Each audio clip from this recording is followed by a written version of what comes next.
क्या मनोज तिवारी ने कन्हैया कुमार की स्ट्रैटेजी का तोड़ निकाल लिया है?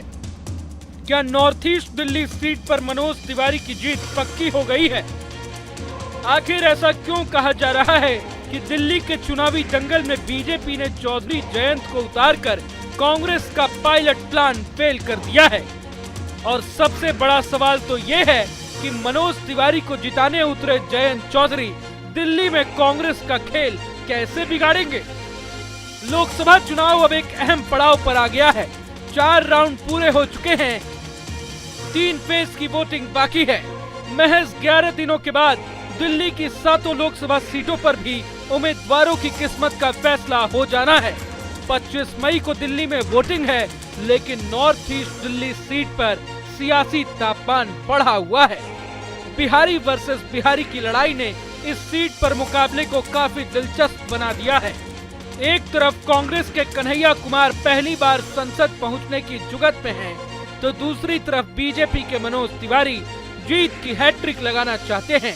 इसमें कोई दो राय नहीं है कि इस बार मनोज तिवारी को कन्हैया टफ फाइट देते नजर आ रहे हैं। दिल्ली में आम आदमी पार्टी और कांग्रेस का अलायंस बीजेपी की चुनौतियां भी बढ़ा रहा है। कांग्रेस ने कन्हैया को जिताने का जिम्मा सचिन पायलट को देकर मनोज तिवारी की टेंशन भी बढ़ा रखी है। लेकिन अब दिल्ली में बीजेपी ने ऐसा दांव चल दिया है जो कांग्रेस के कन्हैया कुमार पर भारी पड़ सकता है। जाट नेता और आरएलडी के अध्यक्ष जयंत चौधरी की ये तस्वीरें दिल्ली से सामने आई हैं। असल में बीजेपी ने अपने प्रत्याशी मनोज तिवारी को जिताने के लिए एनडीए के सहयोगी जयंत चौधरी को दिल्ली की रणभूमि में उतार दिया है, जिसके बाद माना जा रहा है कि उत्तर पूर्वी दिल्ली सीट के सभी जाट और गुर्जर वोटर मनोज तिवारी की झोली में गिर सकते हैं। खुद जयंत चौधरी नॉर्थ ईस्ट दिल्ली के कई इलाकों में मनोज तिवारी के साथ घूम घूम कर वोट भी मांग रहे हैं। के समर्थन में आए हैं। उत्तर पूर्वी दिल्ली में उनका योगदान रहा है, विकास किए हैं, और दिल्ली के लोगों को सोचना है कि केंद्र में सरकार किस हिसाब से वो बनवाना चाहते हैं। एनडीए पूरे देश में मजबूती से चुनाव लड़ रहा है। 400 पार का नारा दिया है, एक बड़ा एम्बिशियस लक्ष्य दिया गया है, और मतदाताओं के हाथ में जनता जनार्दन तय करेगी। मुझे पूरा कॉन्फिडेंस है कल दोबारा वोट होंगी और जो 3 चरण में हमने देखा है, जो मोमेंटम एक गति मिली है, वही गति आगे बढ़ेगी। आपको बता दें कि नॉर्थ ईस्ट दिल्ली सीट पर वैसे तो पूर्वांचली वोटर्स निर्णायक भूमिका में होते हैं। क्योंकि इस बार की लड़ाई 2 बिहारी कैंडिडेट के बीच है, इसलिए पॉलिटिकल एक्सपर्ट्स का मानना है कि जीत और हार का अंतर काफी कम हो सकता है। इसलिए बीजेपी ने जयंत चौधरी जैसे जाट नेता को मैदान में उतारकर एक नया दांव चल दिया है। हालांकि बीजेपी की तरफ से स्टार प्रचारक और तेज तर्रार युवा नेता तेजस्वी सूर्या भी इन दिनों नॉर्थ ईस्ट दिल्ली में कैंप लगाए बैठे हैं। मनोज तिवारी की जीत पक्की करने के लिए खुद तेजस्वी सूर्या भी युवा वोटर्स को अपने पाले में करने की कोशिश कर रहे हैं।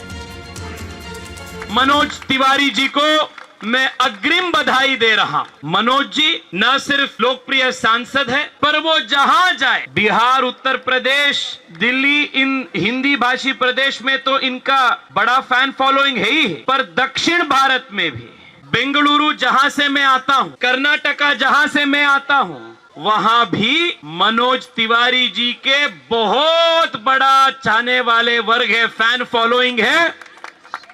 ऐसे लोकप्रिय नेता, ऐसे लोकप्रिय सांसद जिन्होंने पिछले 10 साल लगातार आपके लिए सेवा किए हैं, ऐसे मनोज तिवारी जी को युवा मोर्चा की हर एक कार्यकर्ता की ओर से मैं फिर एक बार धन्यवाद और अभिनंदन दे रहा हूं, और अग्रिम बधाई भी मैं सभी कार्यकर्ता की ओर से दे रहा हूं।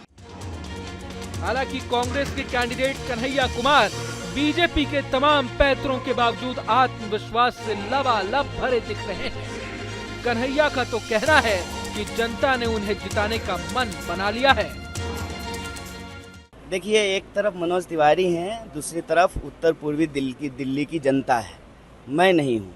मैं यह बात इसलिए कह रहा हूँ कि आप वहाँ के लोगों से जब बात करेंगे तो वो सांसद महोदय के काम से बेहद नाराज़ हैं। उनकी शिकायत यह है कि 10 साल में मनोज तिवारी जी दिखाई नहीं दिए, लोगों के सुख दुख में खड़े नहीं हुए, और वहाँ के लोगों की जो परेशानियाँ हैं, चाहे वो ट्रैफिक की समस्या हो, जल भराव की समस्या हो, डीडीए की मनमानी हो, किसी भी चीज़ में सांसद महोदय जनता के साथ खड़े नहीं होते हैं।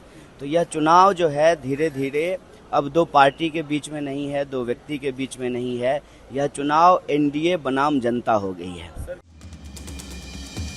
बता दें कि बीजेपी के मनोज तिवारी पिछले 2 बार से यहां से सांसद हैं, लेकिन इस बार उनकी लड़ाई आम आदमी पार्टी और कांग्रेस के गठबंधन से है।